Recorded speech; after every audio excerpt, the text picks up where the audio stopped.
जय श्री श्याम। आज हम सुनेंगे सोमवार व्रत कथा।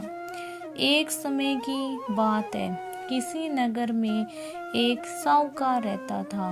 उसके घर में धन की कोई कमी नहीं थी, लेकिन उसकी कोई संतान नहीं थी।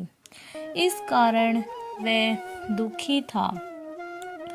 पुत्र प्राप्ति के लिए वह प्रत्येक सोमवार व्रत रखता था और पूरी श्रद्धा के साथ शिव मंदिर जाकर भगवान शिव और पार्वती जी की पूजा करता था। उसकी भक्ति देखकर एक दिन माँ पार्वती प्रसन्न हो गई और भगवान शिव से उस साहूकार की मनोकामना पूर्ण करने का आग्रह किया। पार्वती जी की इच्छा सुनकर भगवान शिव ने कहा, हे पार्वती, इस संसार में हर प्राणी को उसके कर्मों का फल मिलता है और जिसके भाग्य में जो हो उसे भोगना ही पड़ता है। लेकिन पार्वती जी ने साहूकार की भक्ति का मान रखने के लिए उसकी मनोकामना पूर्ण करने की इच्छा जताई। माता पार्वती के आग्रह पर शिवजी ने साहूकार को पुत्र प्राप्ति का वरदान तो दिया, लेकिन साथ ही ये भी कहा कि उसके बालक की आयु केवल 12 वर्ष होगी। माता पार्वती और भगवान शिव की बातचीत को साहूकार सुन रहा था। उसने ना तो इस बात की खुशी थी कि और ना ही इस बात का दुख था। वह पहले की भांति ही शिवजी की पूजा करता रहा। कुछ समय के बाद साहूकार के घर एक पुत्र का जन्म हुआ। जब वह बालक 11 वर्ष का हुआ तो उसके पढ़ने के लिए काशी भेजा गया।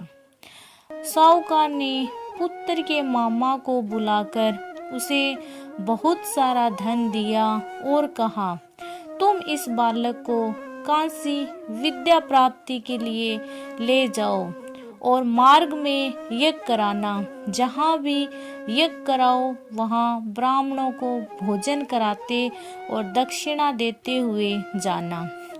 दोनों मामा भांजे इसी तरह यज्ञ कराते और ब्राह्मण को दान दक्षिणा देते काशी की ओर चल पड़े। रात में एक नगर पड़ा, जहाँ नगर के राजा की कन्या का विवाह था, लेकिन जिस राजकुमार से उसका विवाह होने वाला था वह एक आंख से काना था।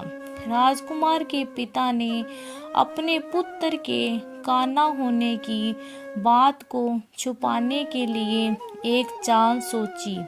साहूकार के पुत्र को देखकर उसके मन में एक विचार आया। उसने सोचा, क्यों ना इस लड़के को दूल्हा बनाकर राजकुमारी से विवाह करा दूं। विवाह के बाद इसको धन देकर विदा कर दूंगा और राजकुमारी को अपने नगर ले जाऊंगा। लड़के को दूल्हे के वस्त्र पहनाकर राजकुमारी से विवाह करा दिया गया, लेकिन साहूकार का पुत्र ईमानदार था। उससे ये बात न्याय संगत नहीं लगी। उसने अवसर पाकर राजकुमारी की चुन्नी के पल्ले पर लिखा कि तुम्हारा विवाह तो मेरे साथ हुआ था, लेकिन जिस राजकुमार के संग तुम्हें भेजा जाएगा वह एक आंख से काना है। मैं तो काशी पढ़ने जा रहा हूँ। जब राजकुमारी ने चुन्नी पे लिखी बातें पढ़ी तो उसने अपने माता पिता को ये बात बताई। राजा ने अपनी पुत्री को विदा नहीं किया, जिससे बारात वापस चली गई। दूसरी ओर साहूकार का लड़का और उसका मामा काशी पहुँचे और वहां जाकर उन्होंने ये किया। जिस दिन लड़के की आयु 12 साल की हुई उस दिन यज्ञ रखा गया। लड़के ने अपने मामा से कहा, कि मेरी तबीयत कुछ ठीक नहीं है। मामा ने कहा तुम अंदर जाकर सो जाओ। शिवजी के वरदान के अनुसार कुछ ही देर में उस बालक के प्राण निकल गए। मर्द भांजे को देखकर उसके मामा ने विलाप शुरू कर दिया। संयोगवश उसी समय शिवजी और माता पार्वती उधर से जा रहे थे। पार्वती जी ने भगवान से कहा, हे स्वामी, मुझे इसके रोने के स्वर सहन नहीं हो रहे। आप इस व्यक्ति के कष्ट को अवश्य दूर करें। जब शिवजी मर्द बालक के समीप गए तो वह बोले, ये वही साहूकार का पुत्र है जिसे मैंने 12 वर्ष की आयु का वरदान दिया। अब इसकी आयु पूरी हो चुकी है। लेकिन मातृ भाव से विभोर माता पार्वती ने कहा, हे महादेव, आप इस बालक को और आयु देने की कृपा करें, अन्यथा इसके वियोग में इसके माता पिता भी तड़प तड़प कर मर जाएंगे।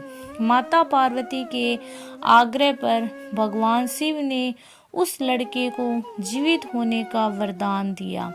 शिवजी की कृपा से वह लड़का जीवित हो गया। शिक्षा समाप्त करके लड़का मामा के साथ अपने नगर की ओर चल दिया। दोनों चलते हुए उसी नगर में पहुँचे जहाँ उसका विवाह हुआ था। उस नगर में भी उन्होंने यज्ञ का आयोजन किया। उस लड़के के ससुर ने उसको पहचान लिया और महल में ले जाकर उसकी खातिरदारी की और अपनी पुत्री को विदा किया। इधर साहूकार और उसकी पत्नी भूखे प्यासे रहकर बेटे की प्रतीक्षा कर रहे थे। उन्होंने प्रण कर रखा था, यदि उन्हें अपने बेटे की मृत्यु का समाचार मिला तो वे भी अपने प्राण त्याग देंगे। परंतु अपने बेटे के जीवित होने का समाचार पाकर वे लोग बेहद प्रसन्न हुए।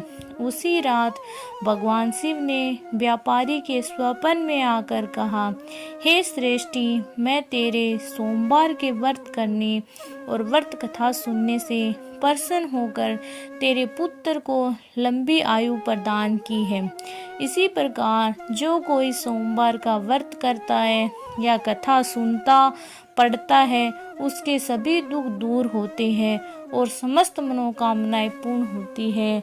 बोलो भोलेनाथ की जय हो।